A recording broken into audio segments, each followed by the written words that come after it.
ونستغفره ونؤمن به ونتوكل عليه ونعوذ بالله من شرور أنفسنا ومن سيئات أعمالنا من يهده الله فلا مضل له ومن يضلل فلا هادي له ونشهد أن لا إله إلا الله وحده لا شريك له وأشهد أن محمدا عبده ورسوله أرسله بالحق بشيرا ونذيرا يا أيها الذين آمنوا اتقوا الله حق تقاته ولا تموتن إلا وأنتم مسلمون يا أيها الناس اتقوا ربكم الذي خلقكم من نفس واحدة وخلق منها زوجها وبث منهما رجالا كثيرا ونساء واتقوا الله الذي تساءلون به والأرحام إن الله كان عليكم رقيبا يا أيها الذين آمنوا اتقوا الله وقولوا قولا سديدا يصلح لكم أعمالكم ويغفر لكم ذنوبكم ومن يطع الله ورسوله فقد فاز فوزا عظيما أما بعد فإن خير الحديث كتاب الله وخير الهدي هدي محمد صلى الله عليه وسلم وشر الأمور محدثاتها وكل محدثة بدعة وكل بدعة ضلالة وكل ضلالة في النار. أعوذ بالله السميع العليم من الشيطان الرجيم. بسم الله الرحمن الرحيم. قاف والقرآن المجيد بل عجبوا أن جاءهم منذر منهم فقال الكافرون هذا شيء عجيب أئذا متنا وكنا ترابا ذلك رجع بعيد قد علمنا ما تنقص الأرض منهم وعندنا كتاب حفيظ بل كذبوا بالحق لما جاءهم فهم في أمر مريج. بارك الله لنا ولكم في القرآن العظيم. بسم الله الرحمن الرحيم. يا أيها الذين آمنوا قوا أنفسكم وأهليكم نارا وقودها الناس والحجارة. وقال في موضع آخر يا أيها الذين آمنوا ادخلوا في السلم كافة ولا تتبعوا خطوات الشيطان. وقال النبي صلى الله عليه وسلم كلكم راع وكلكم مسؤول عن رعيته. متفق علیہ. ہر قسم کی تعریف توصیف کبریائی بڑائی حمد و ثنا اللہ رب العزت کے لیے لائق سزاوار ہے. بعد کو درود و سلام ہو اس کے بھیجے ہوئے بے شمار انبیاء رسول پر، خاص کر اس کے آخری نبی آقا نامدار تاجدار مکی مدنی محمد عربی صلی اللہ علیہ وسلم پر بے شمار درود و سلام ہو. اللهم صل على محمد وعلى ال محمد كما صليت على ابراهيم وعلى ال ابراهيم انك حميد مجيد. اللهم بارك على محمد وعلى ال محمد كما باركت على ابراهيم وعلى ال ابراهيم انك حميد مجيد. حضرات، آج اس جمعے کے خطبے کے اندر معاشرے کی اصلاح کے اسباب کیا ہیں. معاشرے کی بگاڑ تو بہت سارے ہیں، لیکن اس کی اصلاح کے اسباب کیا؟ آج کسی موضوع پہ چند باتیں آپ حضرات کے گوشے گزار کروں گا.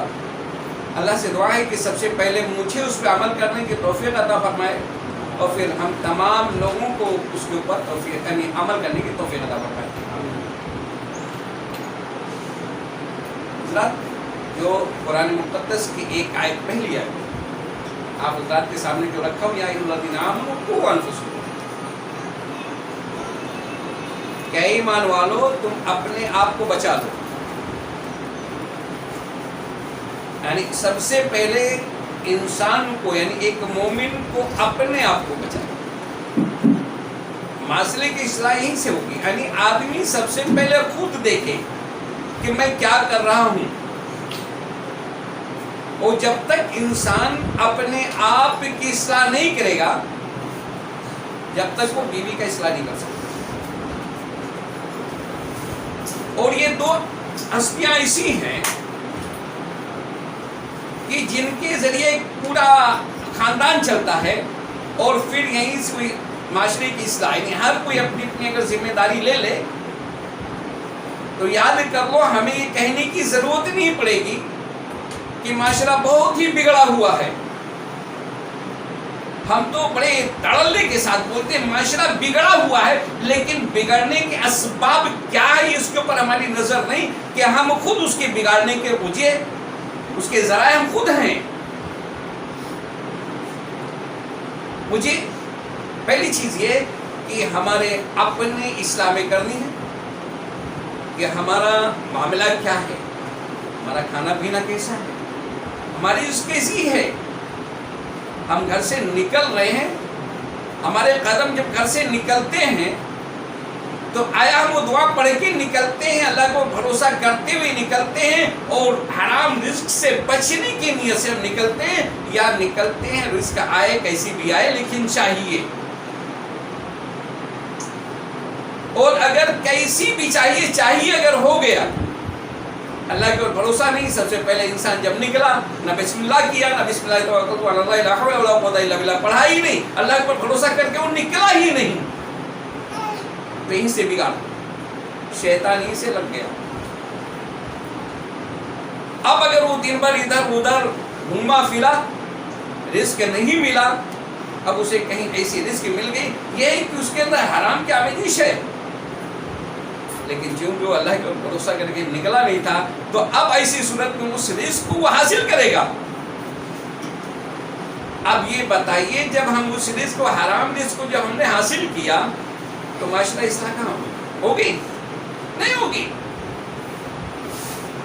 معلوم پڑا کہ معاشرے کی اصلاح کے لیے سب سے پہلے خود آپ کو نیک بننا پڑے گا، اچھا بننا پڑے گا، اور اپنے آپ کو اچھا بننے کے لیے قدم کو پھونک پھونک کے چلنا پڑے گا۔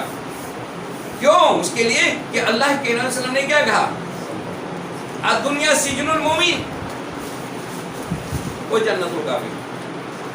یہ دنیا مومن کے لیے قید خانہ ہے، جس طرح سے قیدی ہوتا ہے، جیلر کے تابع ہوتا ہے، جیلر جہاں کہا جیسے اٹھا بیٹھا ویسے ہی آپ کو کرنا، جہاں اس نے دیا کھانے کے لیے کھا لیے، جہاں دیا پانی پینے کے لیے، جتنا دیا پینے کے لیے اتنا پی لیا آپ نے، اس سے زیادہ نہ آپ کھا سکتے ہیں، نہ اس سے زیادہ پی سکتے ہیں، نہ اس سے زیادہ آپ سو سکتے ہیں، نہ اس سے زیادہ چل سکتے ہیں، جتنا جیلر کے آپ تابع رہیں گے۔ اور ایک مومن کا جیلر کون ہے؟ اللہ رب العزت۔ ایک مومن کا جیلر کون ہے؟ اللہ رب العزت۔ ہمیں اپنے آپ کو اللہ رب العزت کی مرضی کے مطابق ہمارا قدم اٹھنا چاہیے۔ تو یہاں مسئلے کی اصلاح معلوم پڑا کہ اصلاح کے اگر معاشرے کی اچھا اور بہتر معاشرہ چاہتے ہو تو سب سے پہلے عہد کر لو کہ ہم اپنے آپ کو کیوں نہ ہم اسلاف کے طرز کے اوپر چلیں گے، جس طرح سے اسلاف ہمارے کئی دن تک دو کالی چیزوں پہ گزر بسر کر لیتے تھے۔ دو کالی چیز، وہ دو کالی چیز کیا؟ خود اور پانی۔ اور یہی وجہ ہے کہ آج صاف ستھرا جو اسلام ہم تک پہنچا، ہمارے اسلاف نے قرآن کی اس آیت کے اوپر عمل کر کے ہم تک اسلام کو پہنچایا۔ اگر وہ آج وہ عمل نہیں کیے ہوتے تو صاف ستھرا اسلام ہم تک نہیں پہنچتا۔ اور جہاں سے آمیزش ہونی شروع ہو گئی، وہیں سے دیکھیں ضعیف اور موضوع روایات بھی ہیں۔ محدثین نے اس کے اوپر جو پڑتال کیا ہے، کب؟ یہ اللہ کے وسلم کے دنیا سے جانے کے کئی یعنی قریب 2 صدیوں کے بعد، جب لوگوں نے حرام اور حلال کی تمیز نہیں کرنے لگے، تو پھر حدیث کے اندر بھی غلط ملت کیے، موضوع اور ضعیف روایت وہیں سے آئی۔ دوسری چیز یہ ہے کہ جب ہم اپنے آپ کو جب بن گئے، نیک صالح ہو گئے، پھر ہمارے لیے ایک شریک حیات کی ضرورت ہے۔ اور اسی لیے اللہ کے نبی صلی اللہ علیہ وسلم نے کہا، یا معاشر الشباب من استطاع منکم الباء فلیتزوج۔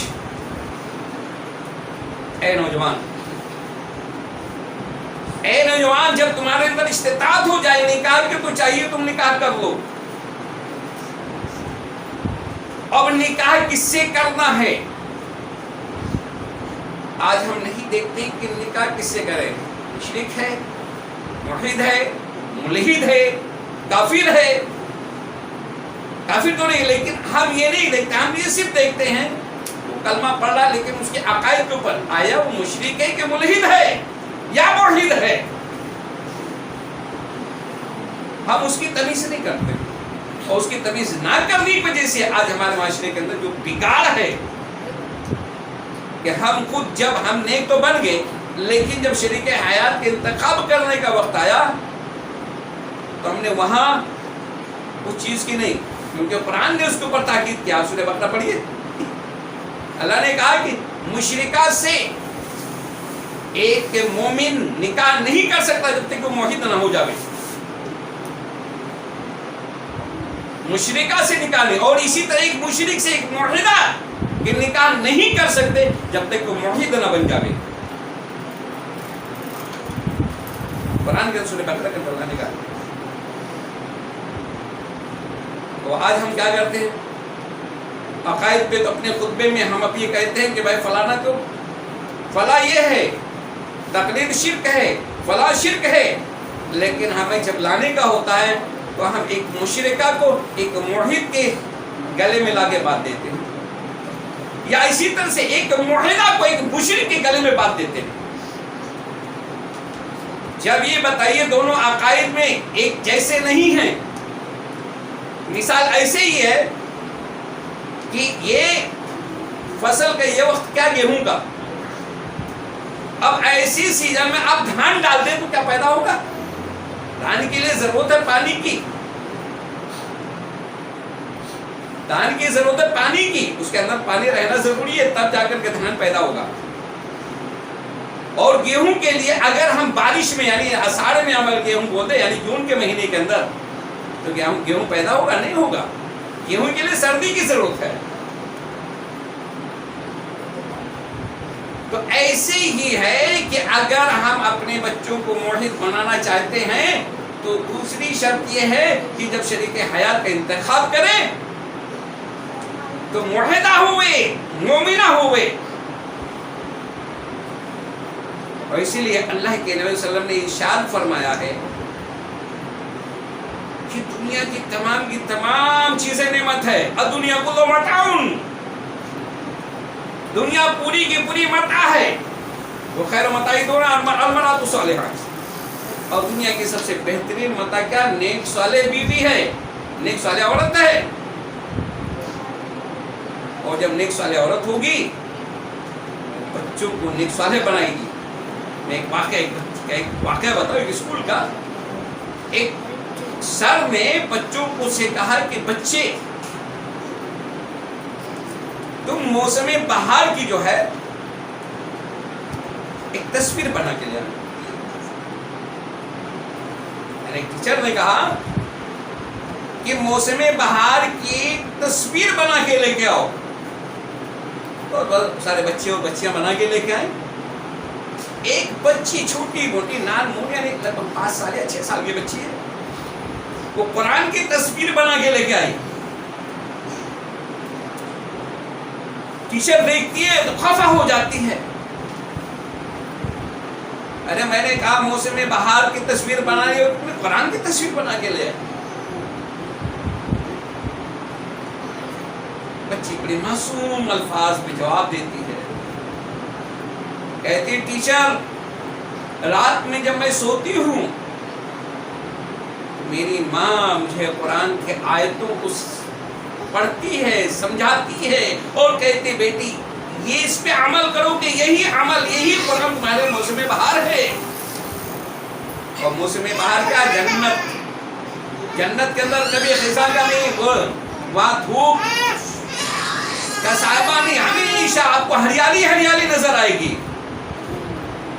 جنت کے اندر ہریالی ہی ہریالی، انسان جوان ہی جوان ہوگا، اس کی شریک حیات بھی جوان ہی ہوگی، اس کے کھانے پینے کی جو چیزیں وہ تمام ہر قسم کے عیب سے پاک ہوں گے. اس کے اندر کوئی نقص نہیں ہوگا. شراب خالص، جس کے اندر کوئی فطور نہیں ہوگا، اس کے پینے سے دماغ کے اندر کوئی فطور نہیں ہوگا. خالص آپ کو دودھ ملے گا، خالص شہد ملے گا. آپ کسی سے شہد لے کے آتے ہو، کسی کو دیکھ کے بھائی خالص ہے کہ نہیں، اور وہاں کو پوچھنے کی ضرورت ہی نہیں ہے. اللہ نے خود کہا ہے کہ ہم نے تمہارے لیے خالص شہد کی نہریں ہیں، دودھ کی نہریں ہیں.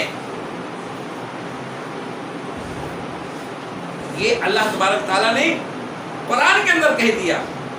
تو بچی کہتی ہے کہ ٹیچر، میری والدہ مجھے کہتی ہے کہ بیٹے یہ قرآن تمہارے لیے منہ سے میں باہر ہے، اس لیے میں قرآن کی تصویر بنا کے لے کے آئی ہوں. ٹیچر کی آنکھوں سے آنسو جاری ہو گئے. اور ایک دوسرے سر نے بچوں سے کہا کہ بچے تم بتاؤ بڑے ہو کے کیا بنو گے؟ کوئی کہتا ہے میں پائلٹ بنوں گا، کوئی کہتا ہے میں کچھ بنوں گا، یعنی غرضی کی اونچی اونچی ڈگریاں، ڈاکٹر، انجینئر، فلاسفر، اور اس طرح سے میں کیا کیا بنوں گا، یعنی ہر چیز اونچے. لیکن ایک چھوٹا سا بچہ کہتا ہے کہ میں صحابی بنوں گا. تمام بچے ہنس دیتے ہیں، لیکن استاد کی نظر اس بچے کے اوپر پڑتی ہے، کہتی ہے یہ بچہ صحابی بنے گا، صحابی بنے گا. اچھا بیٹے تم صحابی کیوں بننا چاہتے؟ بچے نے کہا کہ جب میں رات میں سوتا ہوں میری والدہ ہیں، روز میری والدہ کسی نہ کسی صحابی کا واقعہ بیان کرتی ہیں، اور یہ کہتی ہیں کہ صحابی کے تعلق سے اللہ نے کہا رضی اللہ عنہم ورضوا عنہ، اللہ ان سے قریب ہے، اللہ ان سے راضی، وہ اللہ سے راضی ہے. وہ ہے کہ اللہ ان سے قریب ہے اور وہ اللہ سے قریب ہیں، اس لیے میں اللہ سے قریب بننا چاہتا ہوں، صحابی کا جیسا عمل کرنا چاہتا ہوں. استاد کی آنکھیں ڈبڈبا گئی. یہ تھا اس موحدہ اور مومنہ کی نظر، اور اس کی یہ تربیت تھی کہ جو آگے چل کر کے بچے جو ہوتے ہیں اس طرح سے. ہمارے اسلام کی تاریخ آپ پڑھیں گے، ایسی سمائے جو محدث بنے ہوئے ہیں. آج کی عورتوں کی طرح نہیں، شوہر دیتا خرچی کے لیے، ماں فضولیات کی چیزیں منگاتی ہے.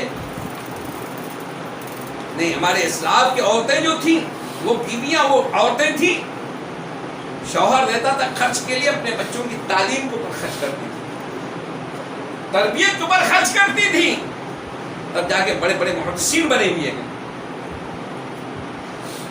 میرے دوستو، دوسری شرط کیا ہے کہ اگر معاشرے کی اصلاح چاہتے ہو تو ایسی صورت میں تمہیں شریک حیات کو نیک شریک حیات کا انتخاب کرنا ہوگا. لیکن اسلام نے اس لیے کہا کہ ان کو المرأۃ لأربعین، یعنی دنیا کے اصول بتائے. لیکن اسلام نے کہ 4 چیزوں کو دیکھ کر کے یہ دنیا شادی کرتی ہے: وَلِمَالِهَا وَلِحَسَبِهَا وَلِجَمَالِهَا وَلِدِينِهَا فَاصْبِرْ بِذَاتِ الدِّينِ تَرْبَتْ. اللہ کے وسلم نے کیا کہا؟ یہ دنیا کا اصول ہے، دنیا 4 چیزوں کو دیکھ کر کے شادیاں کرتی ہے. اس کے جمال کو دیکھتی ہے، خوبصورتی کو دیکھتی ہے، مالداری کو دیکھتی ہے، اس کے حسب نسب کو، خاندان کو دیکھتی ہے. وَلِدِينِهَا، اور چوتھی صفت جو دیکھتی ہے دین. اللہ کے وسلم فَاصْبِرْ بِذَاتِ الدِّينِ تَرْبَتْ. تم دیندار کو فوقیت دو، تمہارے ناک خاک آلود ہوں، یعنی تمہارے ہاتھ خاک آلود ہوں. مطلب یہ ہے کہ اگر یہ اللہ کے وسلم کا ایک طریقے سے بددعائیہ کلمات ہیں کہ اگر تم نے 3 چیزوں کو دیکھ لیا، چوتھی چیز کو نہیں دیکھا، تو یاد کر لو کہ تمہارے لیے ہلاکت کے سبب بنیں گے. تو آج مسئلہ وہی ہے، ہم 3 چیزوں کو دیکھتے ہیں، چوتھی چیز نہیں دیکھتے ہیں، اور چوتھی چیز نہ دیکھنے کی صورت میں آج معاشرے کا جو ہے آئے دن بگاڑ پہ بگاڑ ہوتی چلی جا رہی ہے. ایک سالے جب بیوی ہوگی گھر کے اندر، جب بیوی اگر چالو بھی کرے گی تو کسی مولوی کی تقریر سنے گی، کسی محدث کی کتابوں کو اس کو نکال کر کے کسی اچھے عالم کی تقریر سنے گی، اس کے بیانات کو سنے گی، حدیث کو اس کے